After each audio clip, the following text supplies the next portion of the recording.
Hello everyone, शीतल सिंह एक नई सोच में आपका स्वागत है।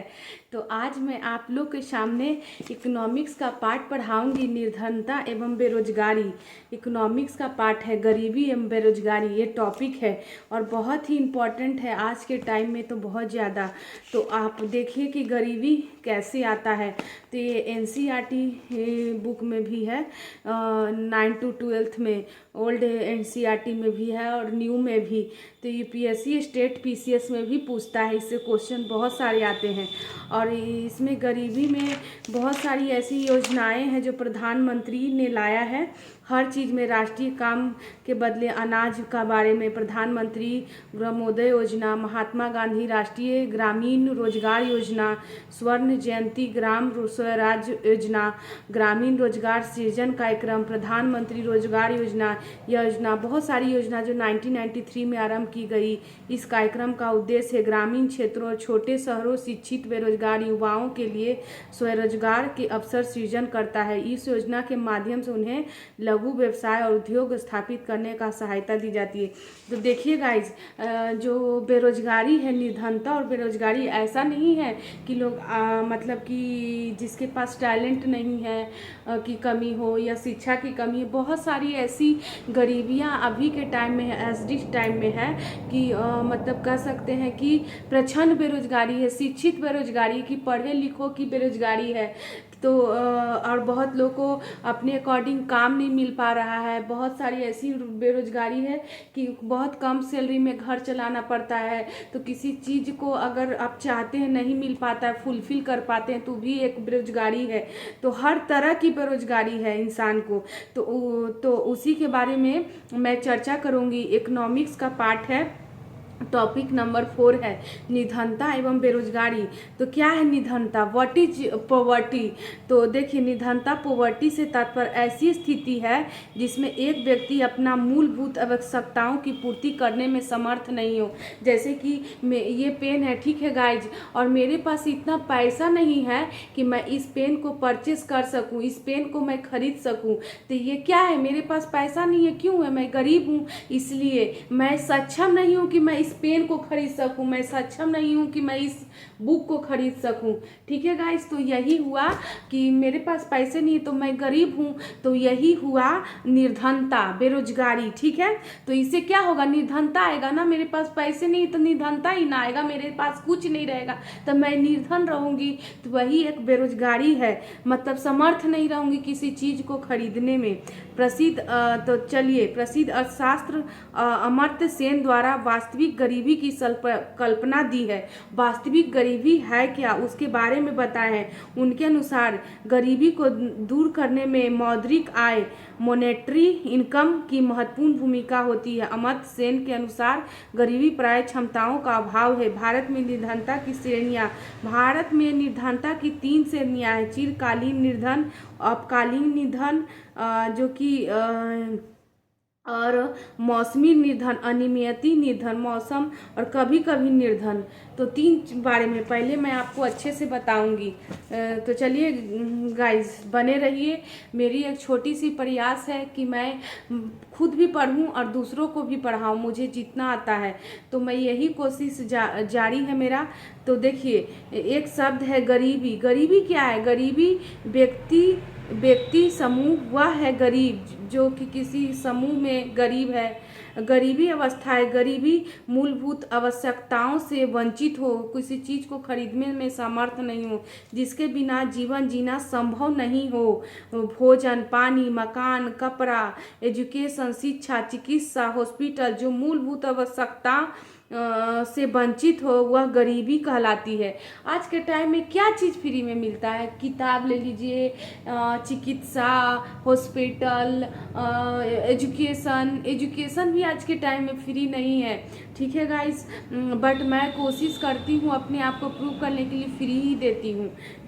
तो ये है कि आजकल कुछ भी फ्री नहीं है। चिकित्सा, हॉस्पिटल, शिक्षा, एजुकेशन, मतलब बुक वगैरह कुछ भी फ्री नहीं है, तो हर चीज़ में मतलब कि टैक्स देना पड़ता है, जीएसटी, या फिर पैसे देने पड़ते हैं, कुछ खरीदने के लिए परचेस करने पड़ते हैं, कपड़ा, अनाज बनाज के लिए भी पैसे देने पड़ते हैं, तभी जाके मेरे पास आते हैं। उस चीज़ से वंचित रहेंगे नहीं तो कैसे जीवन होगा, जीवन तो बहुत मुश्किल हो जाएगा।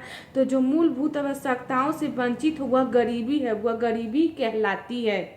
ठीक है, हर चीज़ से वंचित रहे, ना बुक खरीदने में समर्थ है, ना मेडिकल फीवर है उसकी दवाई लेने में भी समर्थ नहीं है, आप पेन खरीदने में समर्थ नहीं है, मतलब कुछ भी आपके पास खरीदने के लिए पैसे ही नहीं रहेंगे तो आप कहाँ से मतलब कि उस चीज़ का यूज़ कर पाएंगे। तो गरीबी है तो जीवन बहुत मुश्किल हो जाएगा, बहुत ज़्यादा। तो जो मूल्य अवस्थाओं से वंचित हुआ गरीबी है, वही गरीबी है। ठीक है, हमारी अब देखिए, हाँ, हमारी बुआ ज़्यादा अमीर है और हम उनसे कम अमीर हैं। ठीक है, तो गरीबी के प्रकार है, दो प्रकार की गरीबी है, सापेक्ष गरीबी, निरपेक्ष गरीबी। ठीक है गाइज, तो सापेक्ष गरीबी है और निरपेक्ष गरीबी है, इसमें दिया गया है। तो निरपेक्षी गरीबी में क्या है, निरपेक्ष ऐसी व्यक्ति जो निर्धन से नीचे जीवन व्यतीत करते हैं वे निरपेक्ष या निर्धन एब्सोल्यूट प्रॉपर्टी की श्रेणी में आते हैं। इनका अनुमान प्रति व्यक्ति उपभोग की जाने वाली न्यूनतम कैलोरी की मात्रा द्वारा लगाया गया। निरपेक्ष मतलब निर्धन के अंतर्गत मनुष्य की मूलभूत आवश्यकता जैसे भोजन, स्वास्थ्य, सुरक्षित पेयजल, शिक्षा आदि का अभाव होता है। अब चलिए मैं आपको समझाऊंगी कि है क्या। तो देखिए, गरीबी दो प्रकार की, सापेक्ष और निरपेक्ष। तो देखिए, सापेक्ष मानव किसी की तुलना में निकाला जाता है, तुलनात्मक भी कहते हैं इसे।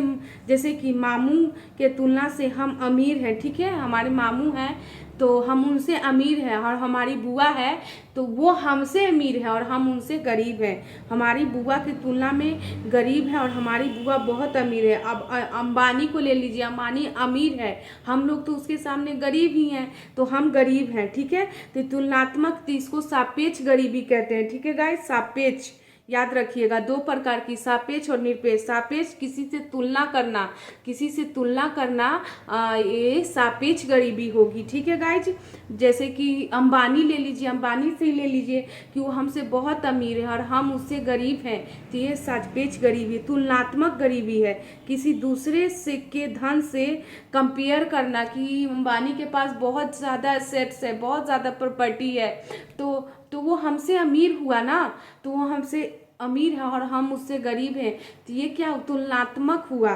किसी से कंपेयर करना, तो वह सापेक्ष गरीबी कहलाएगा। ठीक है गाइज, बोर्ड है बट बोर्ड पे अभी थोड़ा सा प्रॉब्लम है, मोबाइल स्टैंड मतलब कि लाऊंगी तो फिर अच्छे से वहाँ समझा कर पढ़ाऊंगी गाइज।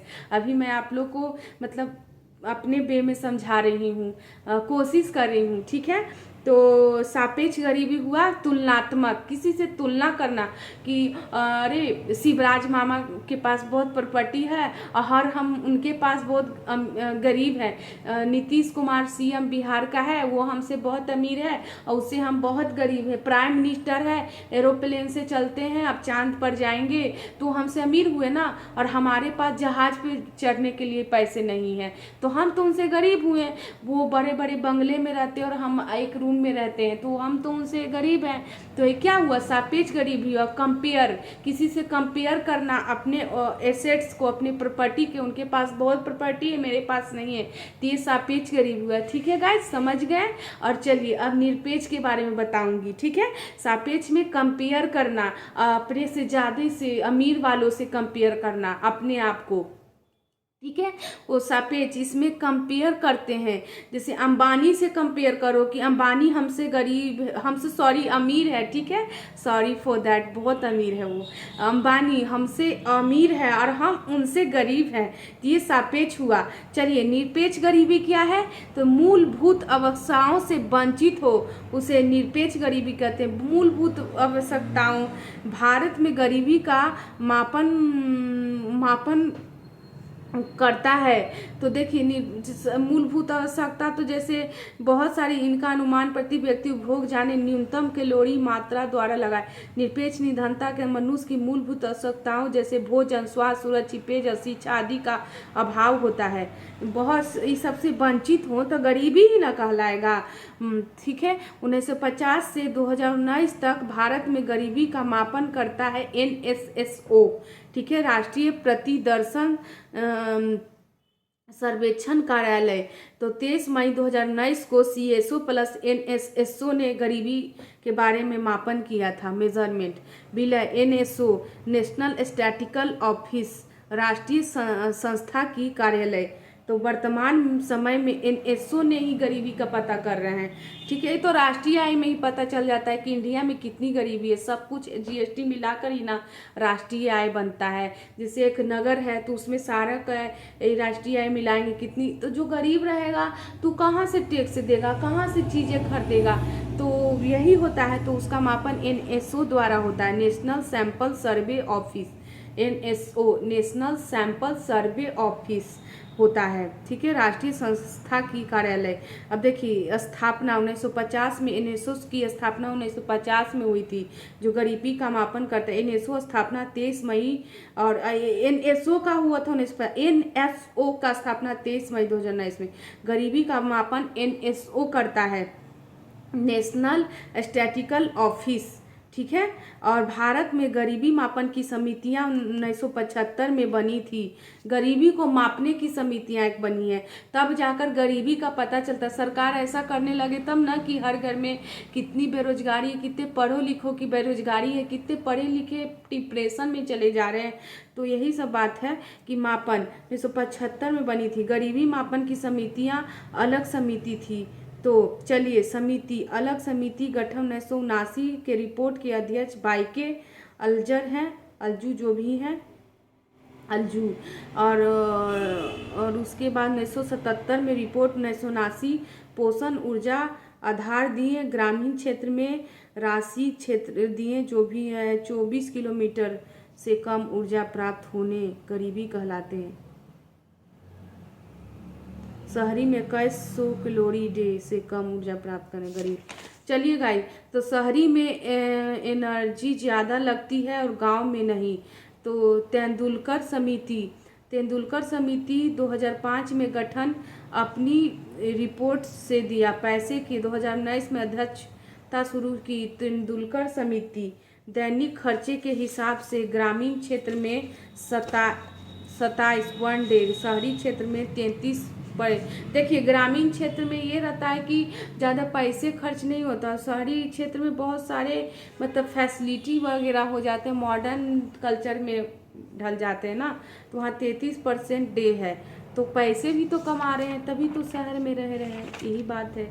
तो उसे कम खर्च करने पर गरीबी कहलाते हैं। जो कम खर्च करने पर गरीब कहलाते हैं। दैनिक खर्च का आधार है तेंदुलकर को माना था। 2012 में सी रंगराजन समिति का गठन हुआ। सी रंगराजन